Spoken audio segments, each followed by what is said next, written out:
Hello my dear friend, welcome to education point online. So friend, कैसे हैं आप लोग? आई होप बहुत अच्छे होंगे। सो मेरे प्यारे बच्चों, आज हम लोग किस विषय में बात करने वाले हैं? आज हम लोग बात करने वाले हैं लास्ट टिप्स फॉर आरजीपीबी मैथमेटिक्स 2। भाई साहब, जिसका था हमें इंतजार, वो घड़ी आ गई और वो घड़ी आ गई, है ना। तो फाइनली बेटा हमारा मैथमेटिक्स 2 का पेपर होने वाला है और मैथमेटिक्स 2 का पेपर होगा 4 अगस्त को। ये थोड़ा सा समझना, कुछ बच्चों को कंफ्यूजन हो सकता है क्योंकि मैंने पहले वाले वीडियो में 1 अगस्त बोला था, क्योंकि जब एग्जाम का टाइम टेबल आया था तो 1 ही अगस्त था, जिसको चेंज करके 4 अगस्त कर दिया गया है। चलिए भैया, तो डेट हम लोग लॉक कर देते हैं, है ना। तो शादी का डेट भैया लॉक हो चुका है और शादी का डेट कब है आपका? अरे आपका नहीं, मतलब मैथमेटिक्स 2 का कब है भैया? 4 अगस्त।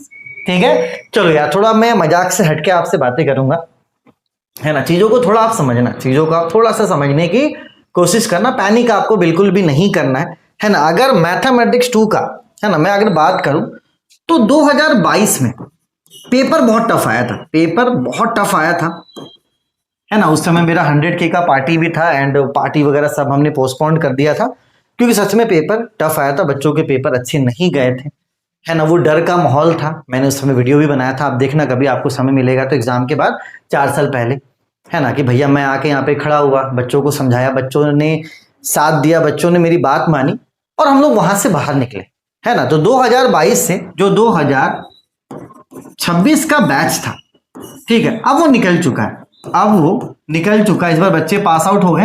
एंड जब 2022 के बच्चों से मिलता हूं तो ये मैथमेटिक्स 2 की बात होती है कि हाँ यार सर, मैथमेटिक्स 2 का तो पेपर बड़ा टफ आया था, ऐसा वैसा। चलिए भैया, तो बैच तो हमारा निकल चुका है, रह गया क्या बेटा? रह गया है तो सिर्फ और सिर्फ डर, रह गया है तो सिर्फ और सिर्फ आपका डर रह गया है ना। मैथमेटिक्स 2 में भैया बहुत ऐसे बच्चे हैं, कम से कम 30 से 40% बच्चे ऐसे हैं जो एग्जाम के दिन एग्जाम हॉल में जाकर क्या हो जाते हैं? ब्लैंक हो जाते हैं। बहुत ऐसे बच्चे हैं, क्योंकि 2022 के बाद लिटरली मैं बताऊं तो क्वेश्चन टफ कभी आया ही नहीं।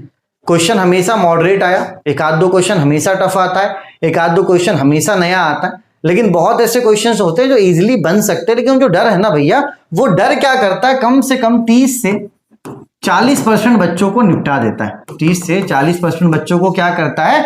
जो डर है बेटा वो निपटा देता है।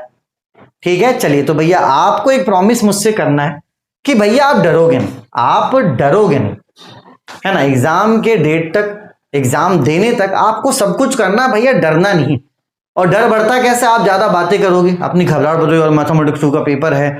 बहुत ऐसे बच्चे हैं जो मजे लेने के लिए बोलते हैं अरे यार वो तो नहीं हो पाएगा, जो कमजोर होता है उसे बोलते तुमसे तो नहीं हो पाएगा। ऐसा कुछ नहीं भाई साहब, तुमसे ना हो पाएगा। ये जो 2022 में था ना, वो सबको बराबर कर दिया गया था। एक एवरेज से लेकर एक टॉपर बच्चा तक फेल हुआ था। तो ये जो नहीं हो पाएगा और वो हो पाएगा भैया, ऐसा कुछ भी नहीं है। बहुत ऐसे बच्चे जिनको पढ़ाकर मैंने पास करवाया, बहुत ऐसे बच्चे जो पढ़कर टीचर बन चुके हैं। ठीक है, तो भैया ये नहीं हो पाएगा वाली बात तो आप करना ही मत, है ना। सब कुछ हो सकता है, बस आपको मुझसे प्रॉमिस करना है कि आप भैया डरोगे नहीं।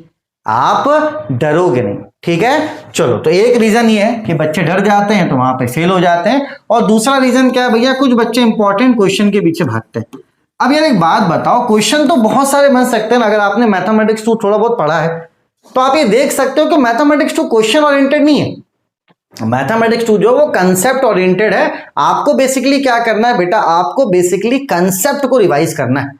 आपको बेसिकली क्या करना है बेटा? आपको बेसिकली कंसेप्ट को अच्छे से रिवाइज करना है। शॉर्ट में फॉर्मूलेज वगैरह जो उनको आपको लिखना है ना। डरना नहीं, डरना बिल्कुल भी नहीं है। और दूसरा भैया, इंपॉर्टेंट क्वेश्चन इनके पीछे मत भागो। ये 2 रीजन है जिसकी वजह से बच्चों का बैक लगता है। ये 2 रीजन अब नहीं होना चाहिए आपके बैक लगने के पीछे। अभी भी 1 सप्ताह का समय, अगर आप अच्छे से रिवीजन करोगे आपका काम बन जाएगा। तो कुल मिलाकर देखो, अभी तक हर बच्चे ने अपने हिसाब से पढ़ाई कर ली है। घर बन चुका है भाई साहब, बच्चों ने अपना घर खुद बना दिया है। किसी ने छोटा घर बनाया, कोई 2 यूनिट पढ़ा है, किसी ने 3 यूनिट पढ़ा है, किसी ने 4 यूनिट पढ़ा है, और कोई ऐसा बच्चा भी है जो अभी 1.5 यूनिट पढ़ा है और बोल रहा है कि सर हम 2 तक कर लेंगे। 2 वाला का ये कहना हम 3 तक कर लेंगे। तो एक बात आप समझ लो कि 1 अगस्त से 1 अगस्त से कोई भी नया टॉपिक नहीं पढ़ेगा, कोई भी नया टॉपिक नहीं पढ़ेगा। इस बात को अपने दिमाग में डाल लो, कोई भी बच्चा नया टॉपिक नहीं पढ़ेगा। जिस बच्चे का घर जितना बड़ा बन गया, अगर किसी बच्चे ने 3 यूनिट पढ़ लिया है, अब इसी घर को वो क्या करेगा, पक्का करेगा। वरना होता है क्या है ना एग्जाम में कि बच्चे भैया 5 यूनिट का माला खड़ा कर लिए और उसको पक्का नहीं किया। ठीक है, अब पक्का मतलब कैसे होगा भैया, पक्का होगा रिवीजन करके। आपने 5 माले की बिल्डिंग बना ली, आपने रिवीजन किया नहीं, आपने घर को पक्का किया नहीं, आंधी आएगी 4 तारीख को और आपके घर को उड़ा के लेके चली जाएगी। तो भैया घर किसका नहीं उड़ेगा, घर उसका नहीं उड़ेगा जिसने घर को पक्का किया है। जो 2 यूनिट पढ़कर पक्का किया उसका घर भी सेफ रहेगा, जिसने 3 यूनिट पढ़ा उसने भी पक्का कर लिया भैया, वो भी सेफ रहेगा, है ना। जिसने आपके 4 यूनिट को पढ़ा उसने पक्का कर लिया, वो भी सेफ रहेगा, है ना। तो भैया हर बच्चे का घर अलग अलग यहाँ पर होने वाला, तो आपको किसी से कंपेयर करने की जरूरत नहीं है। कोई 2 पढ़ा है, कोई 2.5 पढ़ा है, जिसने जो भी पढ़ा है 1 तारीख के बाद कोई भी बच्चा नया टॉपिक प्लीज मत पढ़ना। अब आपको सिर्फ और सिर्फ आपके रिवीजन पे क्या करना है, फोकस करना है कि क्वेश्चन बन कैसे रहा है, कौन सा कंसेप्ट यहाँ पे लग रहा है, कौन सा कैलकुलेशन लगेगा, कौन सा फॉर्मूला लगेगा। ठीक है भैया, चलिए तो अब आते हैं भैया आपको एग्जाम में लिखना कैसे, पढ़ना क्या है भैया ये तो बता ही चुके हैं, है ना। पढ़ना क्या क्या ये तो मैंने ऑलरेडी बता चुके हैं बहुत बार, ठीक है। लेकिन चलिए थोड़ा सा मैं यहाँ पे रिकॉल कर देता हूं, है ना। जैसे मैंने अपने बच्चों को बोल के रखा है कि भाई साहब यूनिट 1 आप पूरा पढ़ो, ठीक है। यूनिट 2 का सिर्फ और सिर्फ आप वेरिएशन ऑफ पैरामीटर पढ़ो, ठीक है। यूनिट नंबर 3 आप पूरा पढ़ो, और 4 और 5 में कोई एक यूनिट पढ़ लो, इसमें से एक यूनिट कोई पूरा पढ़ लो। अगर कोई आधा भी पढ़कर जाता है और अगर कोई नहीं भी पढ़कर जाता तो भी ठीक है। 4 5 अगर आप पूरा पढ़ते हो इसमें से एक तो भी अच्छी बात है। अगर 4 और 5 में आप आधा पढ़ लेते हो, 4 का आधा पढ़ लो या 5 का आधा पढ़ लो या नहीं भी पढ़ो, है ना। इससे आपके रिजल्ट में कोई असर नहीं पड़ेगा, कोई बच्चा फेल नहीं हो रहा। फेल वही बच्चा होगा जो रिवीजन नहीं करेगा। बात समझो, आपने सब कुछ पढ़ लिया, आप रिवीजन नहीं करोगे भाई साहब आप फेल हो जाओगे।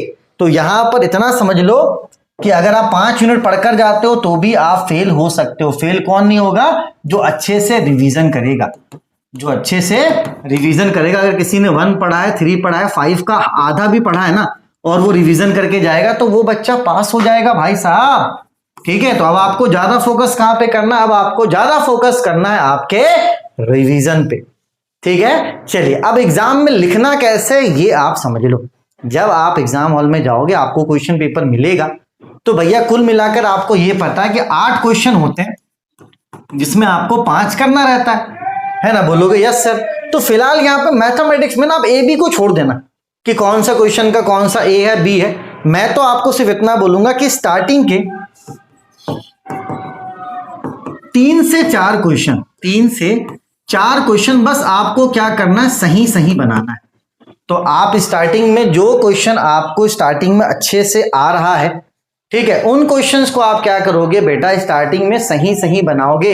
भले वो 2 का ए हो, 5 का बी हो या 8 का ए हो, वैसे क्वेश्चंस को आपको पहले अटेम्प्ट करना है जो आपको अच्छे से आता है, ठीक है। उसके बाद आप उन क्वेश्चंस को करना, ठीक है। जैसे किसी का आपने 5 का ए किया तो आपको कोशिश करना है कि आप 5 का बी करो, ठीक है। तो कुल मिलाकर बात यही है कि आपको उन क्वेश्चन पे फोकस करना है जो आपको अच्छे से आता है, आपसे बनता है ना। आपको ऐसा नहीं कि डिग्निटी मेंटेन करना है कि नहीं और हमने तो 2 का ए करा था अब बी करना पड़ेगा, इसमें ऐसा मत करना। मैथमेटिक्स 2 में फिलहाल आप स्टार्टिंग में 5-6 क्वेश्चंस वही करना जो आपको अच्छे से बनता है। 1-2 क्वेश्चन आपको ऐसा आएगा ना बच्चों जो आपसे नहीं बनेगा, वो टफ रहेगा, उसको देखकर आपको परेशान नहीं होना। आपको उन क्वेश्चंस को देखकर खुश होना है जो आपको अच्छे से आता है।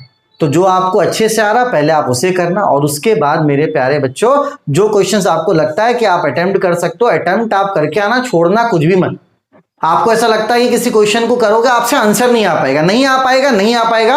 आपसे जहां तक होता है उस क्वेश्चन को आपको सॉल्व करना है, आपसे जहां तक होता है आपको उस क्वेश्चन को सॉल्व करना, और कम से कम इस बार टारगेट रखो कि 25 पेज से ज्यादा चीजों को आप कवर करो, है ना। एंड प्लीज यार अपने से बात कर लो, अपने से डील कर लो कि डरना नहीं है यार। बच्चे हो आप लोग, अब तो समझदार हो गए हो भाई साहब। हाँ, बड़े बड़े आंदोलन करने लगे हो आप लोग, बड़े बच्चे हो, समझदार बच्चों, डरना नहीं। हमने एकदम क्लियर कर दिया ना कि अगर आप 2 यूनिट भी पढ़ के जाओगे तो भी आप पास करोगे, बशर्ते आप अच्छे से रिवीजन करो।